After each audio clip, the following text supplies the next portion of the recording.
Welcome back, everybody, to another segment of the Educational AD Podcast.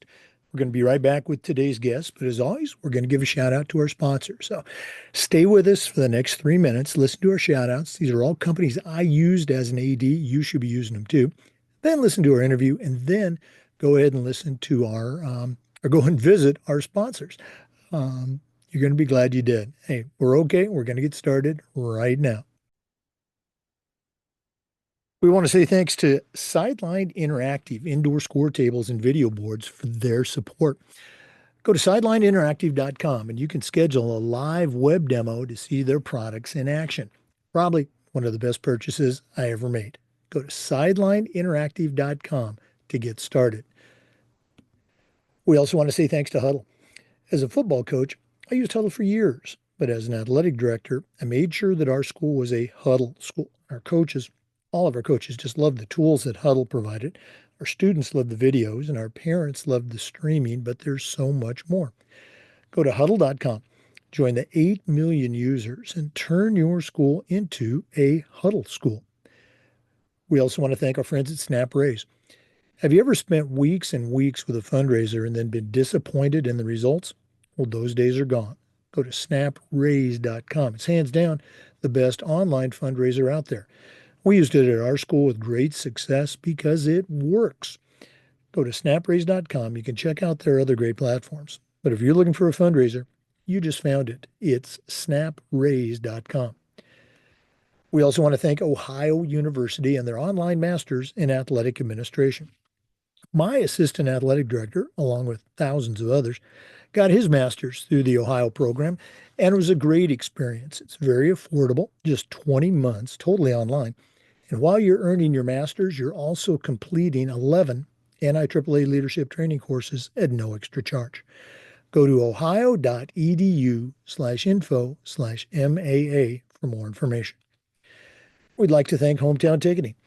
Hometown is changing the game for schools and organizations with their suite of solutions for digital ticketing, fee-free fundraising, and athletic websites.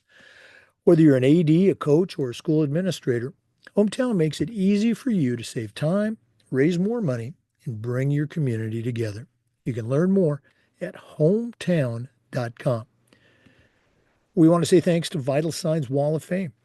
If you're looking for a really cool way to display your school record boards or to show off your school's Hall of Fame, go to Vital Signs Wall of Fame and take a look at their interactive touchscreen video consoles. You put one of these in your gym lobby or your entryway at your school, it's going to be a magnet for students, for coaches, for alums, sponsors. It's a great way to share your school's unique history and brag a little bit about your proudest moments. It's vitalsignswalloffame.com. We want to say thanks to Home Campus. Home Campus is a platform you're going to use every single day, whether it's scheduling, rosters, results. For me, the athletic clearance and eligibility platform alone is worth the price. To get started, just go to homecampus.com. That's it, homecampus.com. We also want to say thank you to Gipper. Go to Gipper.com. Their team is going to have you creating world-class content in seconds. Gipper's used and trusted by over 20,000 high schools and colleges across the country. And whether it's a simple social media post to celebrate a victory or an entire newsletter to share all the great things your program's doing, the Gipper team is going to have you up and running in no time. It's professional graphic design made easy. Go to Gipper.com. Don't forget to mention the podcast to get started. That's Gipper.com.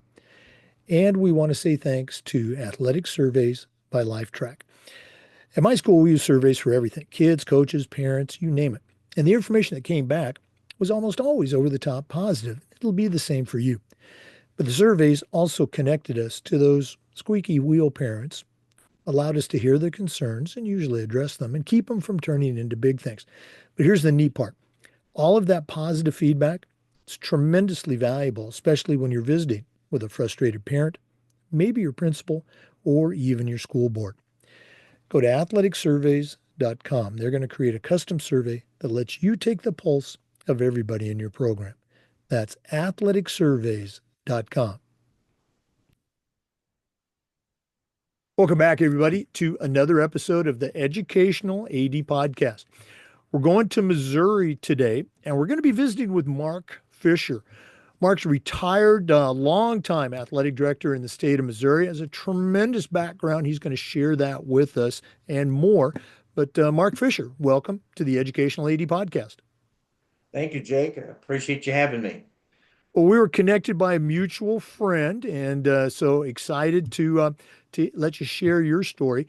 We always like to let our listeners have a chance to get to know our guests. So, give us that quick bio: where you were born, where you grew up. Take us all the way back to your own, high school and college days, and then we'll take a break. But what's the Mark Fisher origin story? Oh, wow. So I grew up, was born in Fairfax, Missouri, and grew up there, a small town in northwest Missouri, a population of about 800. No stop signs. Enjoyed playing, all the sports. Back then we played whatever season it was, that's a sport we played, and didn't know any better. Enjoyed the small town life. Um, had the opportunity to go to junior college and play baseball and basketball up in Clarinda, Iowa. It was Iowa Western. Yep. Before they moved their campus to Council Bluffs, and just had a great opportunity to be around great teammates, great coaches, and from that point on went and transferred to Northwest Missouri State University and graduated as a Bearcat, and then started my teaching and coaching career. Wow. Again, I just love to hear the stories. And usually I ask this question a little bit later, but I'm going to ask you.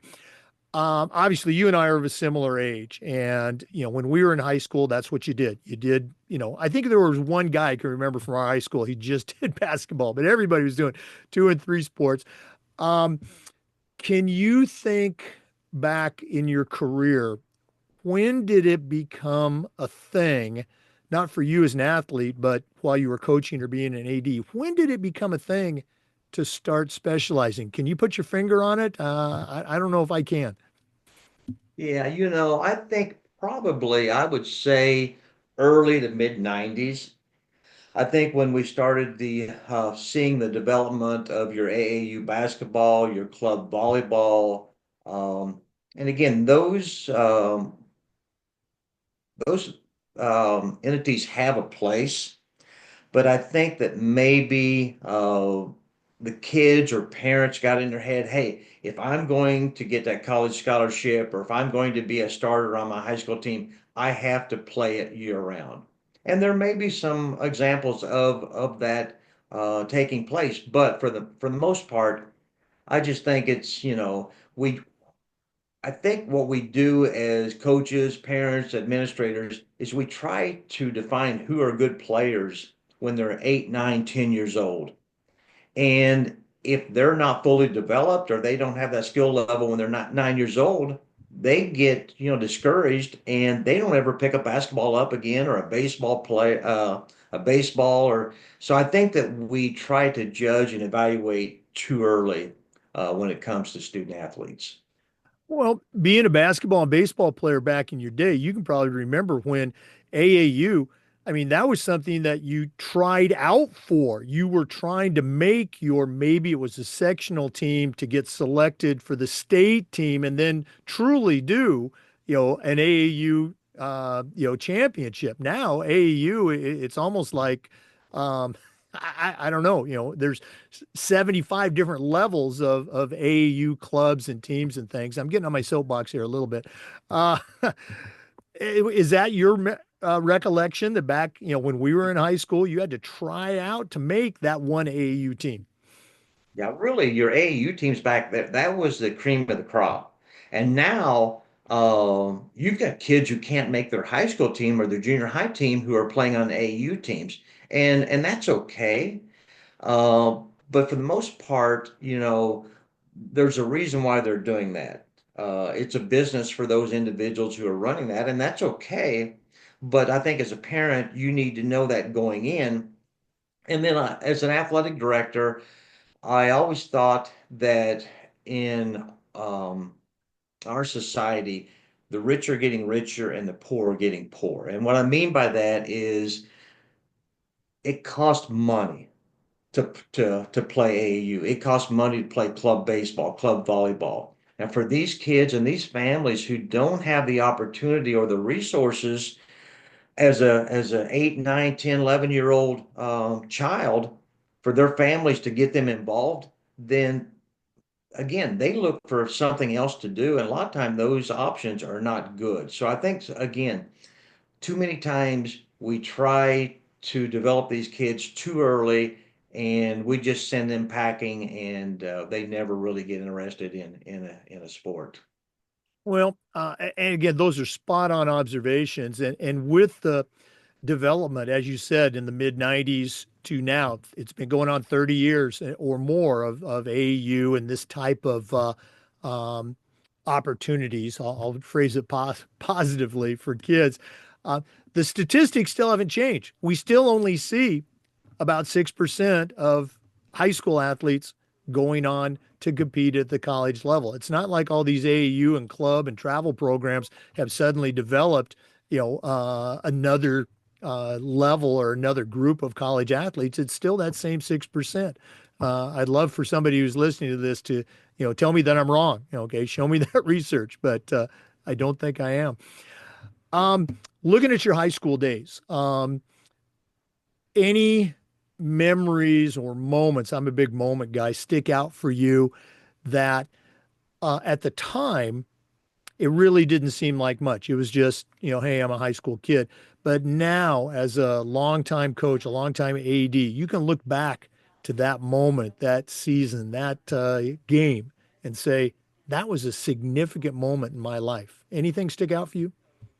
Looking back, I guess it's not so much a game or a score or something that happened during a game. It's more about, things that you share with your teammates or with your coaches. And I remember I was a junior in high school and I had a high school basketball coach by the name of Gary Smith, who ended up coaching at William Penn College up in Oskaloosa, Iowa, and then Grandview. But I remember him taking me and another one of my teammates up to see an Iowa State game. And because he had been a grad assistant under Maury John up at Drake and then at Iowa State. So just him taking us up there from a small school and to witness, a collegiate game like that, and looking back at that and thinking, not every high school coach would take, one of his players up to be able to have that experience. So I look back 40, 50 years later and thinking, that was just a neat opportunity. And I'll always be indebted not for his coaching, but being able to give us those opportunities. Oh yeah, great example of how just a small thing for the coach. Probably wouldn't even think about that. Hey, I'll take some of the players up, but have a huge impact on you. Thanks for sharing that story. Let's go and take our first break. We're visiting today with Mark Fisher, longtime athletic director in the state of Missouri. We're coming back with more, so please stay with us. This is the Educational AD Podcast. We want to say thank you to Sideline Interactive indoor score tables and video boards. Go to sidelineinteractive.com and you can schedule a live web demo to see their score tables and their score boards in action. Probably one of the best purchases I ever made was our Sideline Interactive indoor score table. Check out their video boards too, both indoor and outdoor. The website is sidelineinteractive.com. We also want to say thank you to Huddle. As a football coach, I used Huddle for years. When I became an athletic director, I made sure that our school was a Huddle school, and our coaches, all of our coaches, just loved the tools that Huddle provided. Our student athletes loved the videos, and our parents loved the streaming, but there's so much more. Go to huddle.com, join the 8 million users, and turn your school into a Huddle school. Welcome back, everybody, to the Educational AD.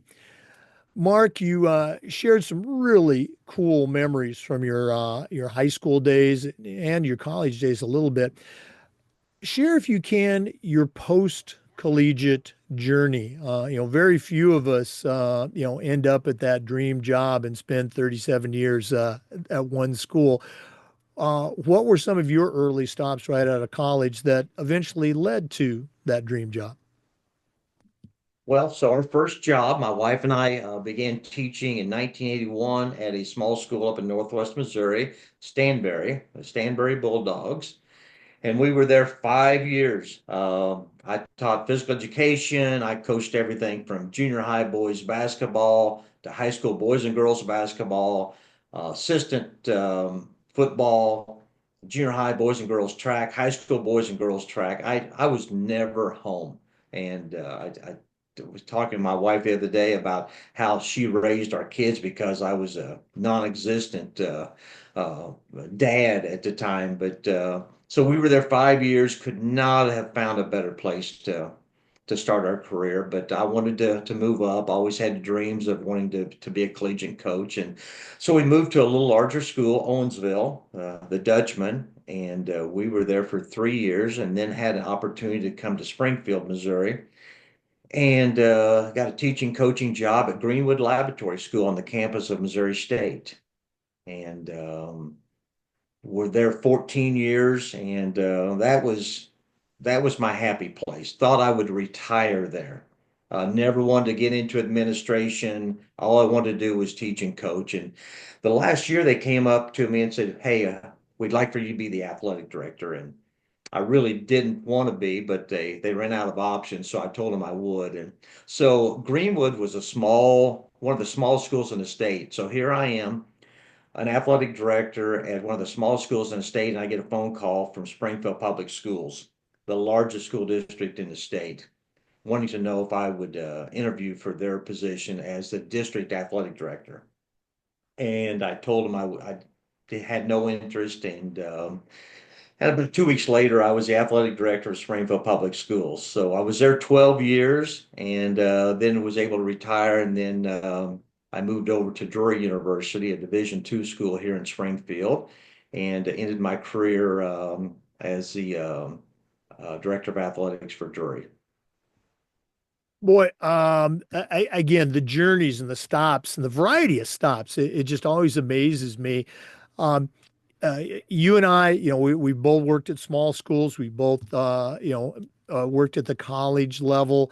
Um, I know a lot of coaches, high school coaches, they aspire to get to the college level, and it can be a challenging path. What were some of the things that you used in the interview? And again, you were well into your career, but how did you sell that college interview team on the fact that you hear this all the time? Oh, he or she, they're just a high school coach or they're just a high school AD. They don't know how college works. How did you sell yourself on your ability to do the job at the college level?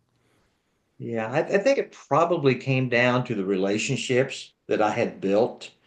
And I tell young coaches this, and when I was at Springfield Public, we had five high schools, nine middle schools. We had about 350 coaches that we oversaw. And I would tell the coaches is, that interview, that 45-minute interview, is a part of it. But really, what you do every day when you get up out of bed and go to work is your interview because somebody is watching. And I think that's probably, how I got the jobs I have is because of, good, bad, or indifferent of what people were able to witness, either on the sideline or interactions with people or how you go about business. So I think it was just about relationships, about my opportunity at Springfield Public, being the largest school district in the state, that quite honestly, my responsibilities at Drury University, they were going to be very important, but they weren't going to be on the scale that I had just, witnessed at Springfield Public. Yeah, and that's a very good point. And I'm sure that's why Drury, is interested. They're going, wow, we can get Mark Fisher to come to our school. So, you were probably interviewing them more than they were interviewing you.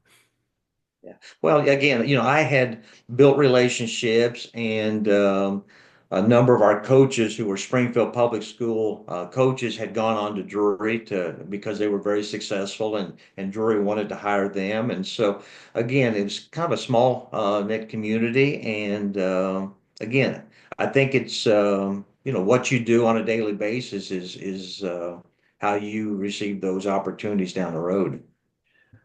Um, let's go in this direction. Going from smaller high schools to another high school, and then all of a sudden now you're a district AD responsible for a number of different programs.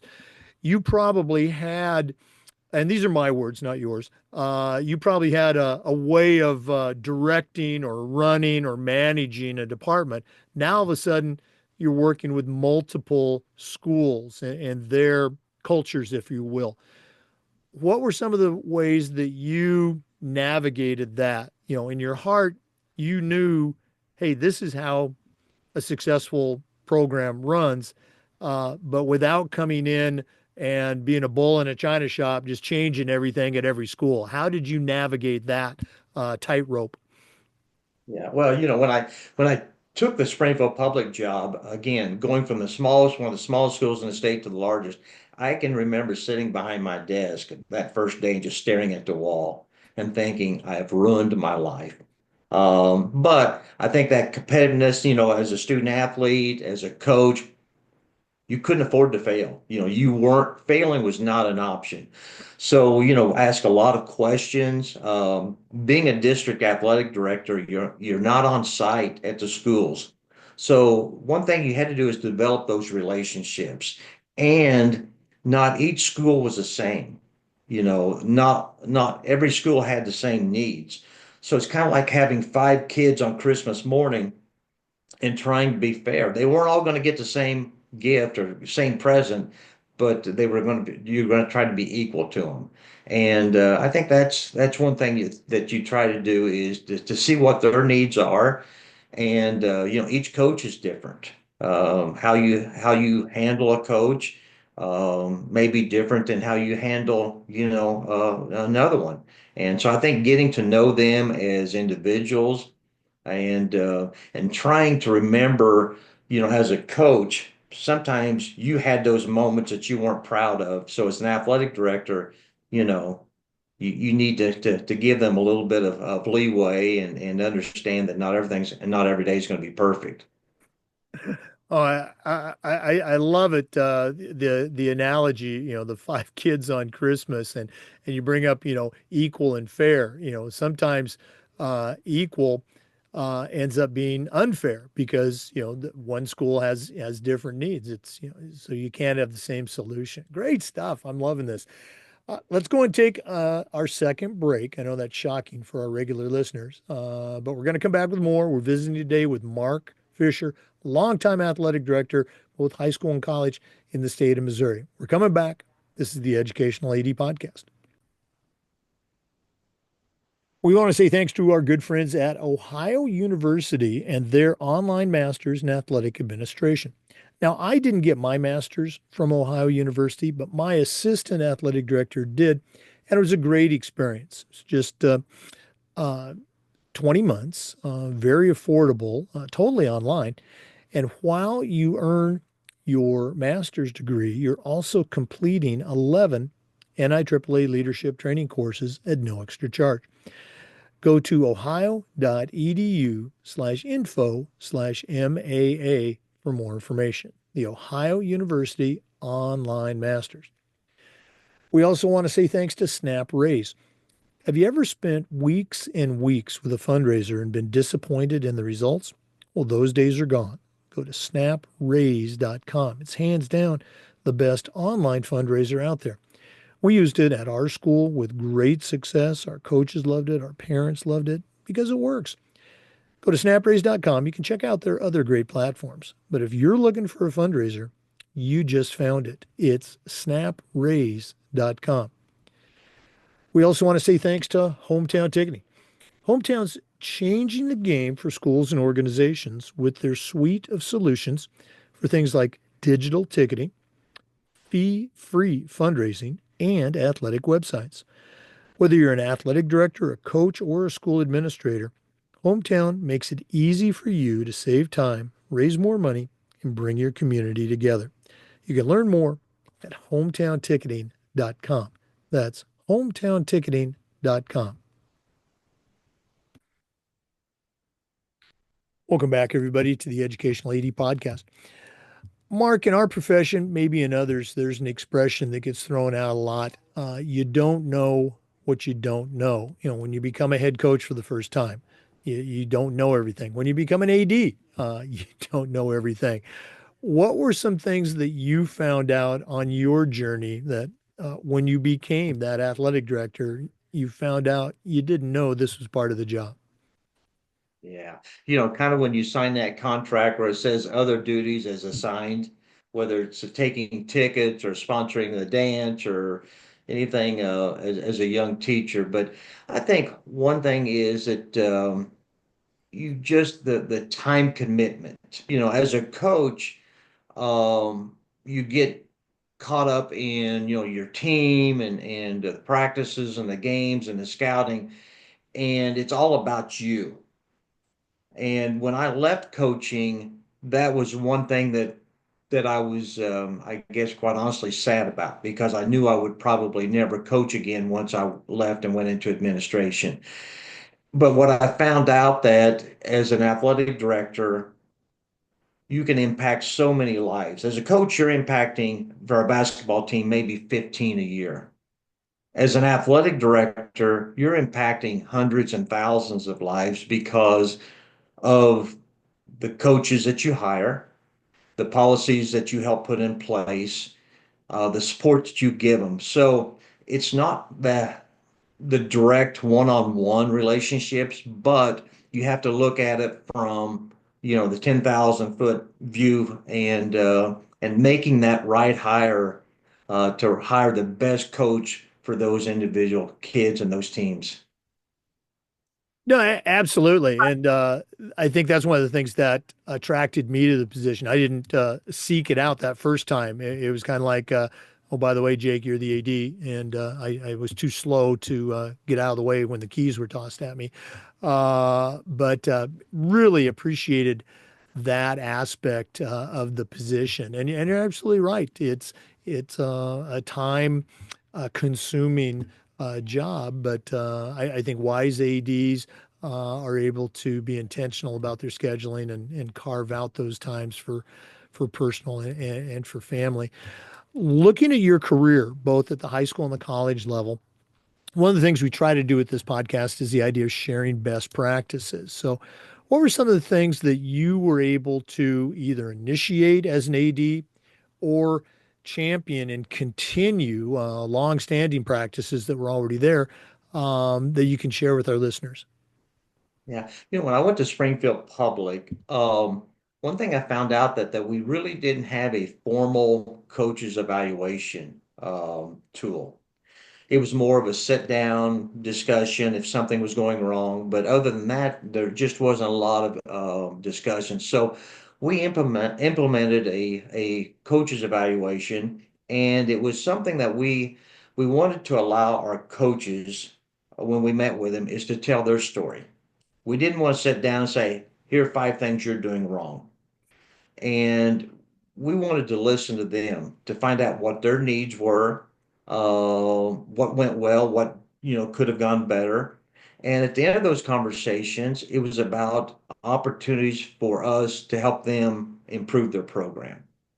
And I think our coaches appreciated that because it wasn't a gotcha moment. And sometimes when you go in as a former athletic director, coaches are on edge and they're concerned about their jobs. This was more about allowing them to be in a relaxed situation. And again, if there were situations where it needed to things needed to improve, it was an opportunity for us to work together in helping them. Also, when I was Springfield Public, we were finding out that we were falling behind the times as far as our athletic facilities. We had a number of neighboring communities that our folks were moving out to, and they had better, facilities. They had more money. Their budgets were better, and so we had to find a way to improve our facilities, and there wasn't a lot of district money to go around. So we initiated what we called the Healthy Place to Play initiative. And so we went to sponsors, businesses, and we were going to upgrade our stadium fields, put new scoreboards in all of our schools. So we raised $3.6 million privately, and all that money went for facility improvements. And that was a way to get our community involved in it, and something that we were really proud of. And then when I was at Drury, we had a situation with one of our athletic programs where we had a hazing incident. So myself, our head swim coach, and our director of students, dean of students, Dr. Julian, we developed an anti-hazing program that we went around and spoke nationally to different groups in regards to, hazing and how to deal with those situations, how to prevent that, and it's something that we were very proud of. Oh yeah, absolutely. And it's just amazing to me when you read, in any sort of media source about an incident of hazing. It's still out there. It's just mind-boggling. Kudos to you for taking that on. Um, Something that I think ADs really enjoy doing, but sometimes there's barriers to it, is providing, professional development either from a county level to their building ADs or as a building AD, providing it to their coaches. What were some of the things that you did to try and provide professional development for your athletic directors and coaches? Yeah. I think one thing is, we always invited them to go to the state, MIAAA meetings, which I know you're very involved in over your career and at the national level. But also I think allowing them to attend coaching, administrator conferences, but then also to bring in the experts. I know one year we had a our Ozark Conference. It was a league that we were in. We had a sportsmanship summit. And so we brought in guest speakers where they were ex-coaches. We brought in the NAI had a program, champions, and so we brought them in, and it was just really neat to bring all of our athletic directors in, along with the conference athletic directors, to allow them to listen to folks who have been there, done that in other states, in other schools, and if you don't give people opportunities to grow, then they're going to get stagnant. And so we were very pleased to be able to help support them in that way. What we're going to do this at the end of the podcast, but if one of our listeners wanted to reach out and pick your brain a little bit, find out some more best practices, or just add you to their network. We always talk about the importance of networking. What's the best way that our listeners can get in touch with Mark Fisher? Well, I'll give you my email address, and that is mfisher, Fisher, 005 ad@gmail.com, or they can pick up a phone and call me. And that number is 417-840-0602. And I'm going to guess that Mark's information is probably in the NIAAA membership portal as well. So let's go and take another break, but we are going to come back with even more. I'm excited to hear Mark's toolbox suggestions and more. So please stay with us. This is the Educational AD Podcast. We want to take a moment and say thanks to Vital Signs Wall of Fame. If you're looking for a really cool way to display your school record boards for all the teams, for all the different events, or show off your school's Hall of Fame, go to Vital Signs Wall of Fame and take a look at their interactive touch screen. That's right, touch screen video consoles. It's also a great way to share your school's unique history and brag a little bit about your proudest moments. If you put a Wall of Fame, either a wall mount or a floor console in your gym lobby, in your school hallway, it's going to be a magnet for kids, for coaches, for parents, for alums, for sponsors.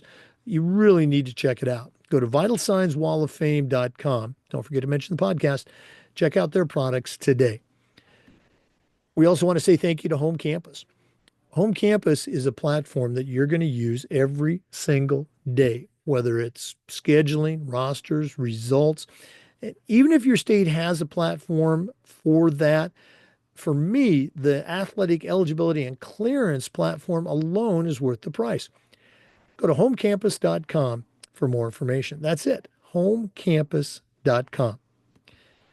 We also want to thank our friends at Gipper. Go to Gipper.com, and their team is going to have you creating world-class content in seconds. Whether it's a social media post to celebrate a big win or an entire newsletter to share all the great things that you're doing for the community, the Gipper team will have you up and running in no time. It's professional graphic design made easy. Go to Gipper.com. It's used and trusted by over 20,000 high school and college programs. Like I said, your students are on social media. So go to Gipper.com. Start creating those great world-class web posts today. Gipper.com. You're going to be glad you did. Welcome back, everybody, to the Educational AD Podcast. Once again, our guest is longtime Missouri Athletic Director Mark Fisher. Mark, you and I were talking during the break. We've both been involved with our state association.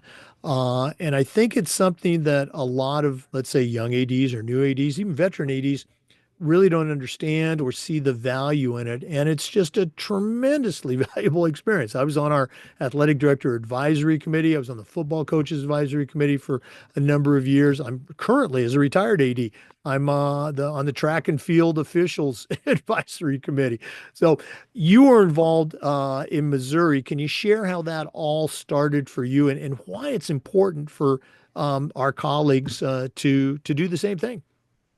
Yeah. Well, I think, as a young athletic director, sometimes you're just going 100 miles an hour and you're thinking, I don't have time to even get things done, around school. But I think it's really important for you as a athletic director, especially a young athletic director, to get involved because sometimes you feel like you're out on an island, that you're the only one experiencing those issues. And so being able to develop those relationships, going to the conferences and just listening to other people talk and finding out that, yeah, everybody's got the same, they're going through the same thing you are, but being able to maybe talk to somebody that's maybe a little more experienced, how they handle situations. And I think also you get to the point as a athletic director that it's time to give back. Your leadership roles that you've experienced throughout your career is giving back to profession, giving it back to young athletic directors, young coaches, and just being able to tell your story, your experiences. And I was fortunate to be involved with our MIAAA here in Missouri, but then also I was on our state association board, the MSHSAA board. And that's an eye opener because now you're dealing with issues statewide. And, you know, I think it's probably today is tougher than any time we've ever experienced because of the litigation that people are going through. Because when you see things in the newspaper about the NCAA, that filters down to the high school because all those issues now are issues that we're dealing with at the high school level. Our state directors, our board of directors, they're spending a lot of time dealing with court cases right now because people do not like to be told no. And what they also don't understand is that when they view an organization like the NCAA or the NAIA or the here in Missouri, MSHSAA, is those rules are put into place by member schools. Those are not just executives, figureheads that are making those rules. They're the ones that are implementing and making sure that school districts abide by those. So I think that is a place where we are today in our society is that no one wants to be told they can't do something. Yeah, you bring up so many great points. Remember, hearing coaches or parents at my own school, complaining about, the in Florida, it's the FHSAA, Florida High School Athletic Association. And I think maybe as a early when we first arrived in Florida, I might have had a little bit of that myself. But again, they just don't understand. And I would try to take that time that, pretty much every rule in Florida, it's a red book. In the red book, it came from coaches for that sport. They suggested it. It went to the athletic director committee, and it might have gotten passed right away, or it might have got kicked back for some tweaks. But after the athletic directors approve it, it goes on to the FHSA board, which is superintendents, it's principals, it's parents, representation from across the state. It's not just those people in the ivory tower. Now, I will make one disclaimer here. I know everybody in Florida is waiting for me to say this. In Florida, at the high school level, we already have, we jokingly call it the transfer portal. A kid can change high schools almost at will, can play a sport in the fall at school A. When that sport's done, they can transfer to another school, play a winter sport at school B, and then do the same thing in spring, transfer to a third school and play. And it's all legal. And there's not a single athletic director or coach in Florida that likes it. But several years ago, our state legislature passed a statute that says it's legal. And so, we're stuck with that. But again, You know, um, yeah. most of the rules are created by coaches and ADs and school people, and it's not just those folks in the ivory tower.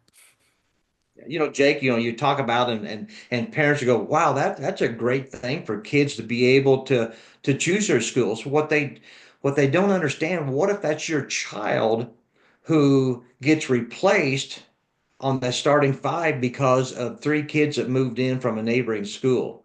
So it's not about, it's kind of like in the game of golf, you're protecting the field.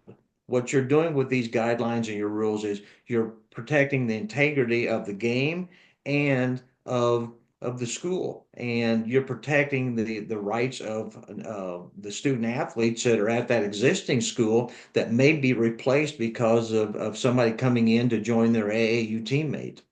Yeah, no, absolutely. It's a great rule until it negatively affects your kid. Um, as a track coach, yeah, this one just it really gripes me. For years, uh, like many states, we have the 300 intermediate hurdles in our high school level. And some coaches got together and through the advisory committees for track coaches said, hey, we need to change it to the 400 hurdles. We need to get our kids ready for college. Well, actually, we've already talked about that. You don't coach because only 6% are going to go on to college and compete. And that kid that is a stud, boy or girl, that's going to run 400 hurdles, they're going to be okay anyway. They don't need to run that. And for that small school or struggling program, and I was a 400 hurdler in college, so I know what the heck I'm talking about. As a coach, it's hard to recruit and convince kids to run 300 hurdles. Oh, by the way, you have to do 400. You have to do 400 meters now. So again, we're doing it for the kids. I hear football coaches in Florida say this all the time. Oh, our playoffs. We got to do it for the kids. Well, actually, you don't. It's let's play our regular seasons and then let's send the best teams on. Not everybody gets a playoff experience. Not everybody gets to be a state champ. Okay, I'm up on my soapbox for a second time. Any bail me out of this, Mark. Save me from myself. Okay. Huh. Well, I just think that, we have evolved as a society that everything has to be perfect and everybody should be treated, that everybody has rights. And, that's okay to have rights, but that doesn't mean that the rules that you have in place don't, apply to you. So, again, I think it comes back to whether it's coaching, athletic administration is, sometimes it's okay not to get your way. And when I talk to parents, I would always say, the parents are not our enemy. we all want what's best for their child, but sometimes the parents list their child's needs before the team's needs, and the coaches, it's about team and then the student athletes, So, again, it's just about sometimes we have to train our parents as much as we train our student athletes. No, you're absolutely right. And that's one area where I think I was very fortunate. Later in my career, I got to be part of the authorship team for the NIAAA's course, and they didn't call it handling parents or dealing with parents. The title of the course, partnering with parents. We understand now that parents are going to be involved. So the expression I use is we're not giving them the keys to the car, but they're along for the ride. So let's try to make it a positive ride for their kid, for the coaches, and maybe for the parents too. Absolutely. Mark, this has just been great. Spending some time with you, definitely adding you to my network. Um, but we're not done yet. We always wrap up with a segment called the Athletic Director's Toolbox. You certainly established you know your way around the world of athletics. But we're going to take our final break here from Athletic Surveys, who sponsor this segment. When we come back, I'm going to challenge you to send out a brand new AD on their very first job, but I'm only going to let you put 3 items in their toolbox. So let's hear from Athletic Surveys. And when we come back, we're going to see what Mark Fisher puts in his new athletic director toolbox. We'd like to thank Athletic Surveys for sponsoring the toolbox segment of our podcast. Athletic directors already get feedback, but a lot of times it's from a very small group that just wants to complain. Athletic Surveys is going to connect you to that group so you can hear their concerns and hopefully address them. But they're also going to connect you to the 98% of your stakeholders that support your program. And having that data is incredibly valuable, especially when you're visiting with a frustrated parent or maybe your principal or even your school board. Go to athleticsurveys.com. They're going to create a custom survey that lets you take the pulse of everybody in your program. That's athleticsurveys.com. Don't forget to mention the podcast, Athletic Surveys. Well, it's that time of the podcast. We've been visiting today with Mark Fisher, longtime athletic director, both at the high school and at the college level in the state of Missouri. Has a tremendous background in athletics, but right now I'm going to task him with sending out a brand new AD on their very first job, but I'm only going to let him put 3 items in the toolbox. So, Mark, what 3 things are going to go into your new athletic director toolbox? Well, I think for athletic directors, it's really important to be an active listener, to be a good listener. And sometimes we act like we're listening, but we listen to respond. We don't listen to learn. And I think it's really important for whether it's a parent, a coach, or a student athlete, or a colleague, is to be able to listen to what they have to say and to learn from what they have to say. And I think that goes a long ways in developing those relationships. So again, be an active listener. Also, as a young athletic director, I would say enjoy the journey, whether that's as being an athletic director or a coach. I couldn't wait as a young coach to move to a bigger school, to the next school, because I wanted to be a collegiate coach. And sometimes you forget to stop and smell the roses. So enjoy the journey. I hear so many coaches, directors talk about, this school has something better, they have better facilities, a better weight room, more money in their budgets. If you think the grass is greener on the other side of the fence, then you might want to step back and water your side of the fence. And that means, what can you do to help improve your programs instead of just sitting around and complaining about whatever everybody else has. So, and then another thing is be visible and approachable. And I think parents really appreciate that. And then also, I think an athletic director, it's important to have empathy because there will be days that you're going to have to make a decision and it's going to impact somebody's life in a negative way, whether that's a coaching change or removing a student athlete from a squad, or a decision that maybe a parent is not happy about. So I think those decisions you have to be firm, but I think if you can display empathy, that will go a long ways in helping you in your career. Well, you're probably noticing me scribbling all these down. Starting with your first one, listening. I tell this story all the time. It's one of the most important tools that any leader could have, and it's one that I failed to use until later in my career. I'm sure people were telling me, and I just wasn't listening. But absolutely right, and you're spot on with enjoying the journey. I was very much the same. I knew I wanted to be a head football coach. I was a head football coach at 25, way, way before I should have been. But I wanted to go to a bigger school, wanted to be a college coach, and so I think I did enjoy it, whether it was in hindsight or not. But enjoy the time that you're there. I love the old quote from the great coach Frosty Westering. Make the big time where you are. So if that's not on your reading list, get that book. And then, being visible, being out there, having empathy, absolutely. Great, great tools. Mark, one more time, if one of our listeners wants to reach out and add you to their network, what's the best way that they can get a hold of Mark Fisher? Okay, my email address is mfisher, Fisher 005AD @gmail.com. Or you can reach me on my cell at 417-840-0602.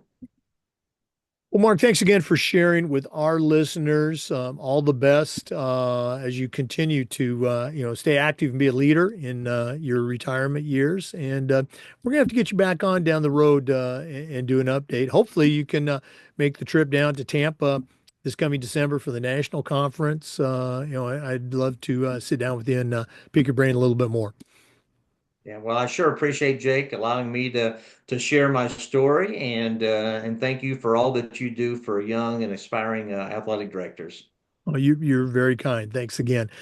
For listeners, we want to say thanks to you and remind you that we upload the Zoom recordings of every interview to the Educational AD Podcast YouTube channel. We do this just about every day. We try to share stories and best practices from the world of education-based athletics. So come back and join us again for another episode of the Educational AD Podcast. We'll see you next time.